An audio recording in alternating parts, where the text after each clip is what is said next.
casa.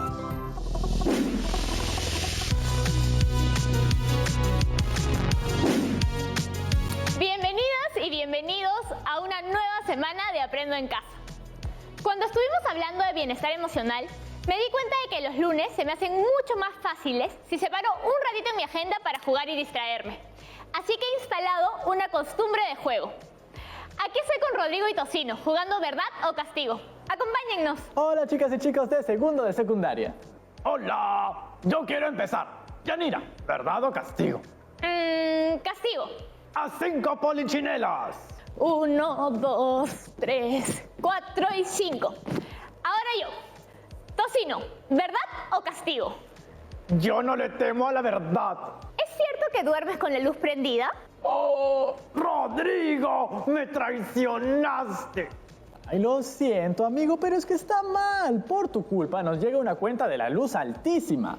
Ah, pero si es solo una lamparita. Yo sé que a veces hacemos cosas que perjudican al planeta porque no sabemos. Nos parece un acto tan chiquito, una lucecita prendida toda la noche, ¿qué puede hacer? Pero si nos ponemos a pensar en el impacto que eso genera noche tras noche y que hay más y más gente haciendo lo mismo, el impacto crece. Tocino, Rodrigo, chicas y chicos, sus familiares, las y los invito a prestar atención al programa de hoy, en el que vamos a empezar a pensar en esas acciones que realizamos en casa que impactan negativamente en el ambiente. Buenísimo, Yanira. Tocino y yo nos quedamos enchufados. Desde hoy apagaré mi lamparita. ¡Lo prometo, Yanira! El planeta y yo te lo agradecemos. Y en tu casa también. Chao chicos, gracias por acompañarme hoy. Chicas y chicos que nos ven, ¿qué acciones han identificado que no están contribuyendo con el cuidado del ambiente? Les cuento que nos llamaron María Fernanda y Santiago, dos primos que viven en distintas regiones de nuestro país. Ambos, a través de una llamada, conversaron en torno a esta nueva normalidad y sobre los cambios que están viviendo no solo en ellos, en sus emociones, sino también en sus hogares. Por ejemplo, María Fernanda ha contado que a veces en casa se generan muchas dificultades para gestionar los residuos, pues se genera mucha basura en casa y ellos se han propuesto salir solo para lo indispensable. Santiago, por su parte, comenta que en su casa y comunidad está sucediendo algo similar y que, por ejemplo, algunas familias queman la basura, lo cual daña el ambiente, o que en su casa los recibos de luz han aumentado enormemente. A partir de todo lo anterior, ¿qué acciones de mejora podemos plantearnos en casa para lograr hacer un uso eficiente y óptimo de los recursos de manera sostenible, haciendo de nuestra casa un hogar ecoeficiente y que genere cambios en los comportamientos de los miembros del hogar? Para responder esta pregunta, a lo largo de estas 2 semanas vamos a hablar del cuidado del ambiente y el territorio. Y en el área de comunicación, vamos a desarrollar un plan de mejora que incluya todas las acciones que podemos realizar en casa para convivir en armonía con el ambiente y lograr que nuestros hogares sean hogares ecoeficientes. Para difundir nuestro plan de mejora y todos los productos de los retos de las otras áreas, crearemos un fanzine. A mí me encantan. ¿Ustedes saben lo que es un fanzine? Pues entonces quédense a ver el resto del programa. No perdamos más tiempo y vamos con la profesora para contarle nuestro plan. Hola Yanira, y también a todas y todos los que nos acompañan desde sus casas. Bienvenida, profesora. Hemos estado hablando sobre todas esas acciones que hacemos en casa sin saber que están afectando negativamente al cuidado del ambiente y del hogar. Por ejemplo, ¿sabían que al botar 1 litro de aceite usado a la cañería están contaminando 1000 litros de agua? ¡Wow! No tenía idea. Lo importante es que tú y todas y todos tomemos conciencia del impacto de nuestras acciones en el ambiente y nos informemos sobre qué podemos hacer para cambiar esa situación. Pensemos en qué medidas estamos tomando y cuáles podemos incluir en casa para cuidar la naturaleza. Sí, y para lograrlo haremos un plan de mejora para hacer de nuestros hogares hogares ecoeficientes. Por ello, el propósito de nuestro programa de hoy es reflexionar e informarnos acerca de la importancia de la ecoeficiencia e iniciar la planificación de nuestro plan de mejora. ¿Qué significa ser ecoeficiente? Ser un hogar, una comunidad o un país ecoeficiente significa llevar a cabo acciones y planes para hacer un uso eficiente y óptimo de los recursos y así reducir el impacto negativo en el ambiente. Eso implica identificar acciones que no están contribuyendo en este cuidado, Este es un primer paso, pero para lograr cambios significativos y sostenibles, tenemos que elaborar una propuesta integral. Como el plan de mejora, nuestro reto para estas 2 semanas. Así es, un plan de mejora se construye partiendo de la identificación de una problemática que conocemos y queremos solucionar. Para hacerlo, es importante que nos planteemos objetivos y en base a ellos, acciones para alcanzarlos. Definitivamente es un texto distinto a los que hemos estado viendo antes. ¿Seguiremos también el proceso de planificación, textualización, revisión y difusión? Claro que sí. Como ya saben, iniciaremos la planificación de nuestro plan de mejora. Y como ya sabemos, la planificación se adapta a las características propias de cada texto. ¿Cuál será nuestro primer paso? Como con todos los textos, determinar la situación comunicativa, el propósito, el destinatario, el registro y la extensión. Así es, este siempre es nuestro primer paso, pues nos ayuda a identificar nuestro propósito. ¿Y cuál será el siguiente paso? Nuestro segundo paso consiste en determinar la propuesta de trabajo. Para hacerlo, debemos considerar 5 aspectos clave. El primero es identificar y describir el problema. Porque tenemos que conocer bien la problemática para generar soluciones oportunas. El segundo aspecto a tomar en cuenta es identificar y describir las causas y consecuencias del problema. Luego, cuando ya conocemos mejor el problema, podemos pasar a proponer los objetivos que nos ayudarán a solucionarlo. Con nuestro objetivo bien claro, podemos plantear cómo lo vamos a lograr, ¿cierto? Sí, podemos pasar a plantear las acciones para lograr el objetivo y finalmente construir y planificar la implementación de nuestro plan. Avanzar en orden es muy importante. Profesora, cuando yo hice mi plan de mejora en el colegio, recuerdo que tenía reuniones quincenales con mi tutora para evaluar cómo iba progresando. Este es el tercer paso, el proceso de seguimiento y medición de resultados en el que haremos una evaluación de la implementación de las actividades planteadas y el cumplimiento de nuestros objetivos a partir de evidencias que podamos recoger en casa, que evidencien la mejora a partir de nuestro objetivo propuesto. Para hacerlo, las actividades que planteemos deben ser específicas, medibles, posibles y con un marco de tiempo para ser realizadas. Ahora que ya conocemos todos los pasos que vamos a seguir, estamos listas y listos para dar el primero. Determinar la situación comunicativa. Muy bien, para determinar el propósito nos preguntamos, ¿qué queremos lograr a través de nuestro texto? Queremos generar conciencia del impacto que nuestras acciones en el hogar pueden tener en el ambiente. Y a través de un plan de mejora, proponer acciones para tener un hogar ecoeficiente, que genere un impacto positivo en nosotros como familia, en nuestro barrio, comunidad y país. Bien, ¿y a quién estará dirigido nuestro plan de mejora? Principalmente a la familia, pero podrían ser acciones replicables en el barrio. Entonces también incluiremos al barrio, la comunidad y el país. Tomando eso en cuenta, deberíamos usar un registro coloquial para que se sienta cercano y familiar. Solo nos falta indicar cuántas acciones vamos a incluir. ¿Cuántas crees que deberían ir? ¿Hay tantas cosas por hacer? Yo digo que 20.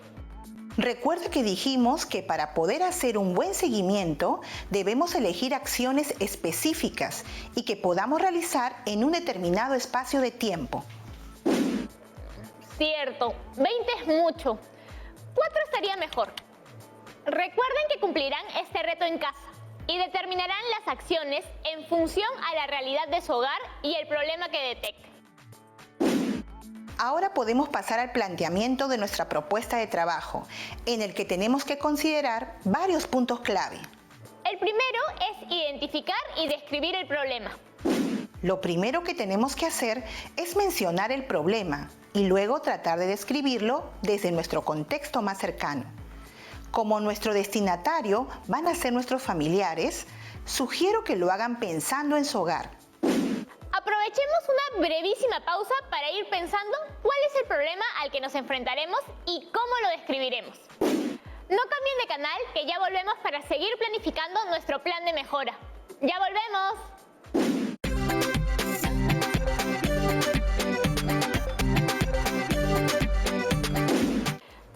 regresamos. Antes de la pausa estábamos preparándonos para iniciar el segundo paso en la planificación de nuestro plan de mejora, que es determinar la propuesta de trabajo.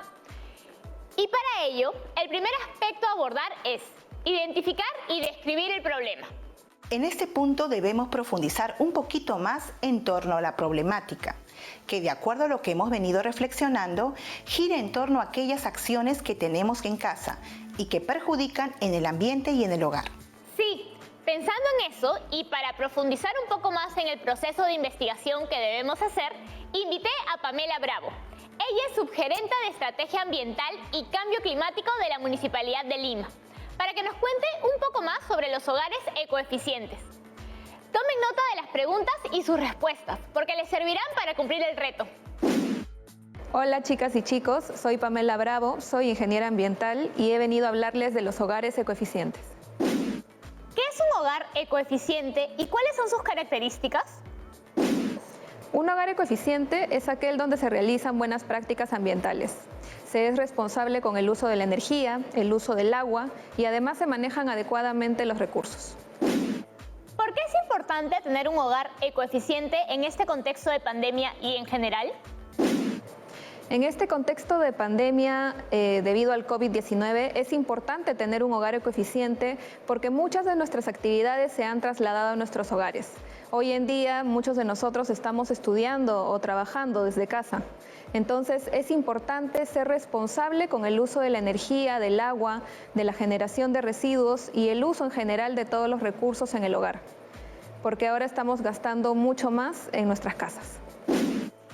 ¿Cómo pueden las y los adolescentes convertirse en agentes de cambio para contribuir al cuidado del ambiente desde sus hogares?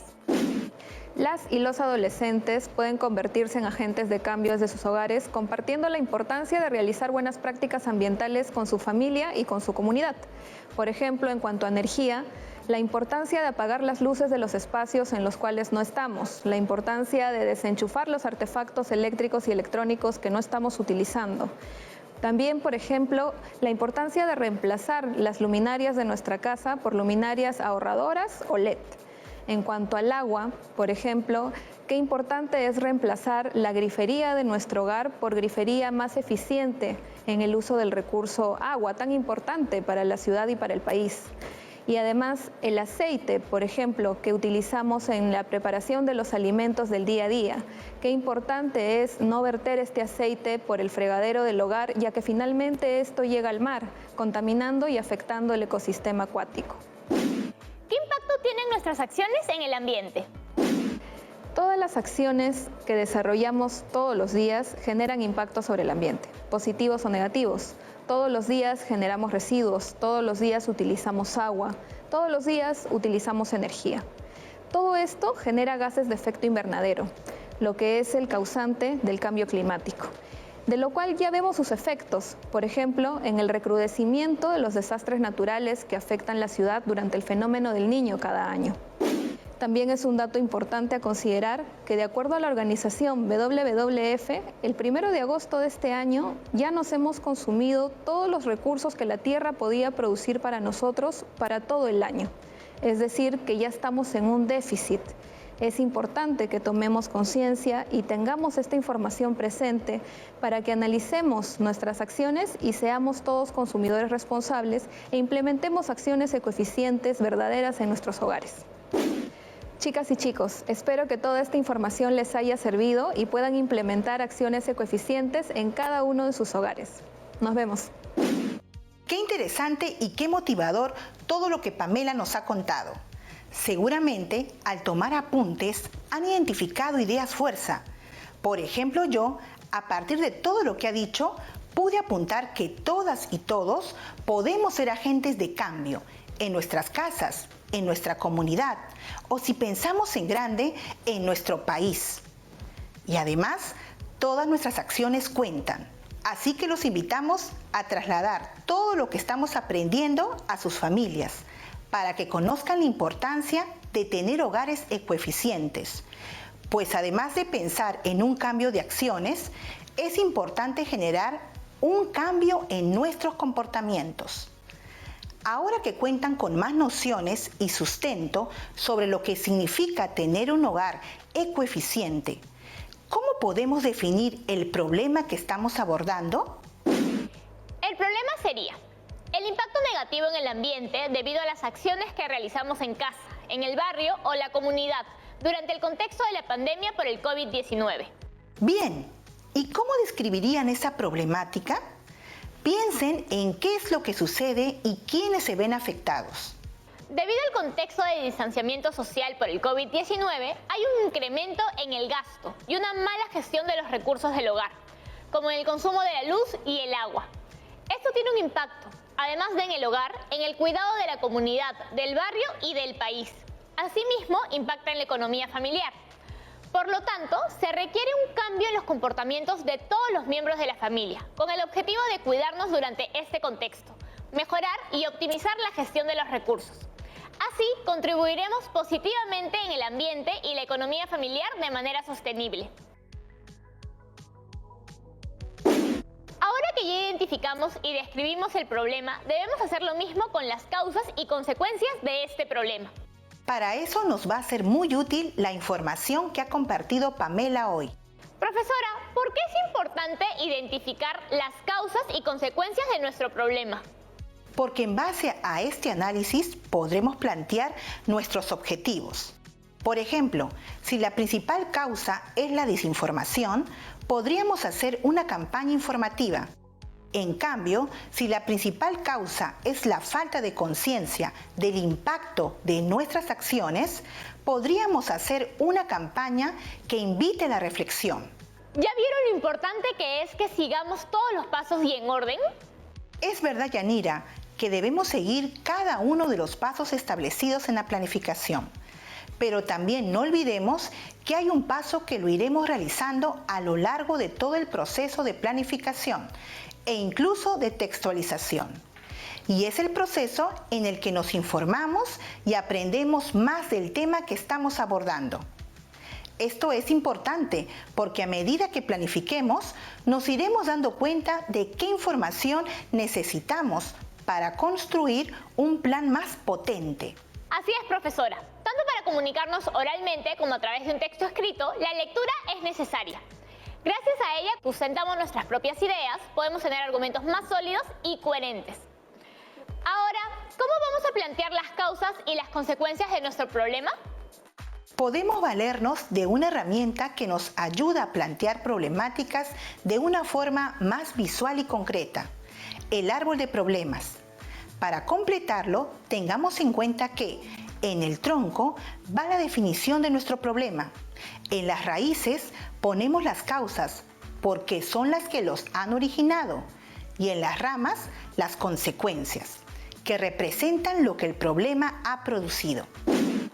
¿Así? En las causas hemos señalado el desconocimiento del impacto negativo de la mala gestión de los recursos en casa, la falta de información en torno a estrategias que ayuden a los hogares, barrios y comunidades a ser más ecoeficientes, y los comportamientos que no favorecen el cuidado del ambiente y la gestión de los recursos. Arriba en las ramas hemos considerado algunas que afectan directamente a los hogares, como el incremento de los gastos, y otras que repercuten en el ambiente, como el incremento de los residuos o la contaminación. Buen trabajo, Yanira. Ahora que conocemos bien el problema, sus causas y consecuencias, podemos formular los objetivos de nuestro plan de mejora. Si el problema que hemos planteado es el impacto negativo en el ambiente debido a las acciones que realizamos en casa, el barrio o la comunidad durante el contexto de pandemia por el COVID-19, el objetivo general que propongo es lograr que nuestra casa sea un hogar ecoeficiente, donde se gestionen y optimicen los recursos con un impacto positivo en el ambiente. Y tomando en cuenta las causas que hemos identificado, ¿cuáles serían los objetivos específicos? Serían dos. Proponer acciones concretas para implementar en el hogar una gestión óptima y eficiente de los recursos. Y el segundo objetivo específico es generar un cambio en los comportamientos para lograr un cambio sostenible que permita tener un hogar ecoeficiente. Recuerden que para lograr nuestro gran objetivo es necesario lograr estos dos objetivos específicos: Hoy hemos determinado nuestra situación comunicativa y los 3 primeros pasos de nuestra propuesta de trabajo. En el siguiente programa podrán seguir con el proceso de elaboración de su plan de mejora. Ahora, como vimos al inicio, al acabar nuestro plan de mejora, este irá en nuestro fanzine. Así es, pero ¿alguna vez han hecho un fanzine? No, y en realidad quisiera conocerlo. La palabra viene de la abreviatura de fans, magazine, que en castellano significa revista para fanáticos. Es una buena manera de comunicar nuestros descubrimientos, opiniones e inquietudes. Personalmente me gustan mucho porque llevan fotografías, dibujos, cómics, muchos elementos visuales que hacen más divertida la lectura. Suena bien. Aquí tengo un video que nos enseña cómo se elabora un fanzine. Presten atención.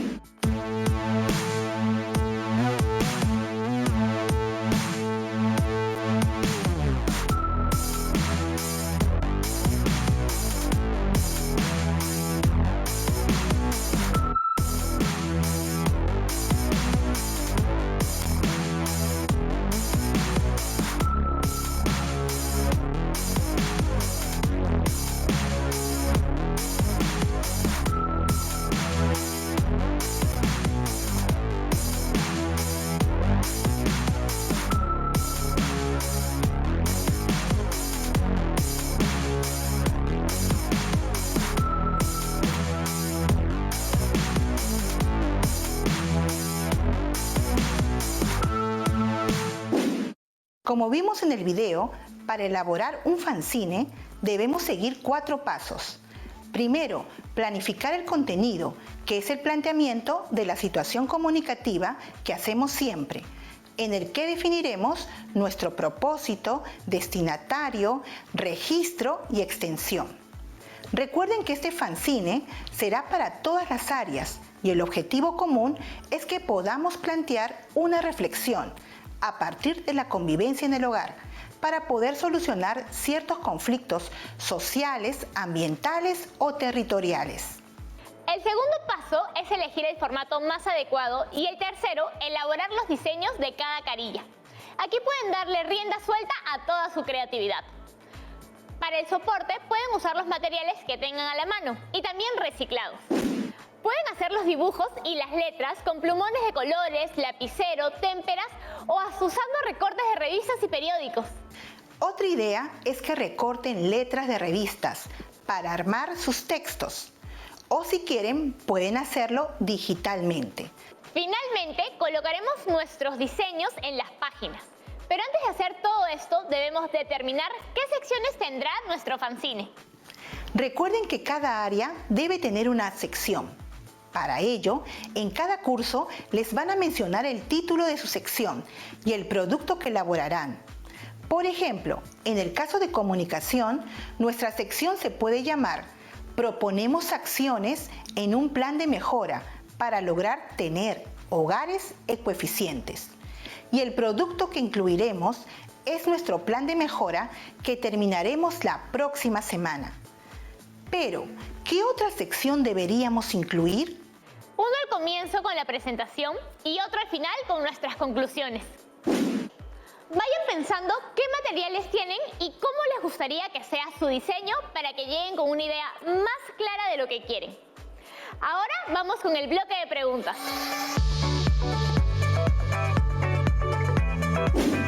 Hola profesora, me entusiasma mucho este reto, porque si todos mis amigos y amigas ponemos en marcha algunas acciones, podemos hacer la diferencia y cuidar mejor nuestro planeta. ¿Nos puede dar una definición de plan de mejora? Así es, Jefferson. Pequeñas acciones pueden tener un gran impacto. Un plan de mejora es una herramienta que nos ayuda a profundizar en la comprensión de un problema. Si entendemos sus causas y consecuencias, podremos plantearnos objetivos y acciones para lograrlos. Podemos aplicar un plan de mejora para resolver problemas personales o sociales. Gracias, profesora. Xaviera tiene otra pregunta. Hola, soy Xaviera y esta es mi pregunta. ¿Es posible modificar mis objetivos o acciones mientras investigo sobre el problema que estoy abordando? Si aparecen nuevos datos, por ejemplo. Se puede, sí, tanto en la elaboración de un plan de mejora como en la de todos los textos que han producido. Siempre hay un proceso previo de investigación y profundización en el tema. Por eso es tan importante la entrevista que tuvimos. Una vez que conocimos un poco más respecto al tema, podemos pasar al proceso de plantear nuestros objetivos y las acciones a realizar. Sin embargo, ten en cuenta que la planificación se puede ir ajustando, se puede ir afinando mientras más vayamos investigando sobre el tema y que además seguiremos revisando al momento de escribir la primera versión. Recordemos que el proceso de revisión es un proceso permanente que nos ayuda a repensar nuestras ideas e ir mejorando nuestra redacción. Si a medida que vamos realizando nuestro proceso de planificación notamos que necesitamos investigar más en un punto en específico, podemos y debemos hacerlo. Esto nos ayudará a reformular algunos aspectos de nuestra planificación y construir un plan más potente. Tenemos una última pregunta. Buenas tardes, ¿por qué fue importante oír la entrevista y tomar nota de ella? Como comentamos antes de la entrevista, la información brindada nos ayuda a poder tener claridad en el tema y poder recibir ideas de parte, en este caso, de un especialista en el tema. Es importante tomar apuntes porque los textos orales los recibimos y procesamos en tiempo real, es decir, mientras los oímos, y eso significa que entenderlos depende de nuestra atención, pues hay ruidos o interferencias que nos pueden dificultar la tarea de escuchar. En nuestra comprensión oral, seleccionamos la información que encontramos importante, interpretamos el sentido de lo que oímos, identificamos el hilo discursivo, es decir, en torno a qué se hablará. Inferimos información no explícita y retenemos en nuestra memoria la información reunida. Esos procesos los ponemos en marcha todo el tiempo. Profesora, muchas gracias por acompañarnos hoy. Nos ha ayudado a dar los primeros pasos en la planificación de nuestro plan de mejora y también nos ha dado ideas para elaborar nuestro fanzine. Ha sido un gusto. Me despido, no sin antes recordarles lo importante que es que permanezcamos en nuestras casas para seguir cuidándonos y a quienes queremos. ¡Hasta pronto! Hasta pronto, profesora. Hoy nos propusimos iniciar la reflexión en torno a la importancia de tener hogares ecoeficientes. Y para lograrlo, iniciamos la planificación de un plan de mejora para frenar el impacto negativo que nuestras acciones tienen en el ambiente. Ahora les dejo el reto a ustedes. Empezar a planificar su plan de mejora, siguiendo los pasos que completamos hoy con éxito en el programa. Primero, determinar la situación comunicativa. Luego, identificar y describir el problema. Y finalmente, hacer lo mismo con sus causas y consecuencias. En la próxima sesión seguiremos trabajando en nuestro plan de mejora y nuestro fanzine. No olviden guardar todos sus apuntes y avances en su portafolio. ¡Nos vemos mañana!